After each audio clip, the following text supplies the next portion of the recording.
Watu wengi sana wameharibiwa maisha yao kupitia zawadi mbalimbali ambazo wanapewa. Nimekutana na shuhuda nyingi, watu wanapewa zawadi fulani kwenye harusi, wengine kwenye send off zao, wengine kwenye birthday zao, na hizo zawadi zinakuwa zimebeba uharibifu fulani, kwa sababu uchawi na uganga unaweza kupitia kwenye zawadi mbalimbali ambazo watu wanapewa. Watu wameharibiwa maisha yao mengi kupitia zawadi. Sio kila zawadi unayopewa imebeba baraka. Kwa hiyo nataka kusema nawe kwamba jifunze kuombea na kutakasa zawadi mbalimbali ambazo unazipewa kwenye maisha yako. Jifunze kuombea kila aina ya zawadi ambayo unaipewa. Kabla hujaitumia, jifunze kuiombea na kuitakasa kwa damu ya Yesu, na kuifunika kwa damu ya Yesu, na kukataa kwamba ikiwa kuna roho yoyote ya uharibifu ambayo imeambatana na hiyo zawadi,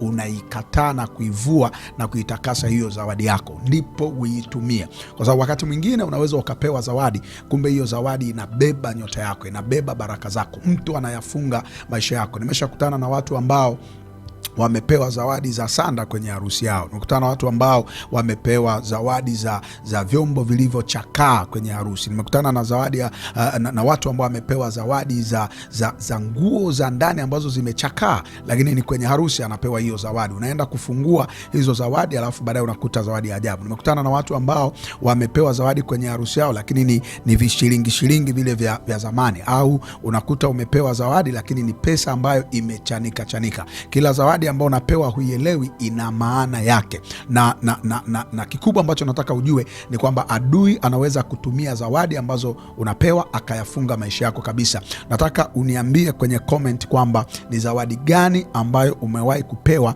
ambayo haukuielewa ama iliharibu maisha yako, na mimi nitakusaidia namna ya kuomba, na nitakwambia namna ambavyo unapaswa kuomba ili uweze kufunguliwa. Lakini ninachotaka ujue sasa ni kwamba jifunze kuomba na kuzitakasa zawadi ambazo unazipewa kabla hujazitumia.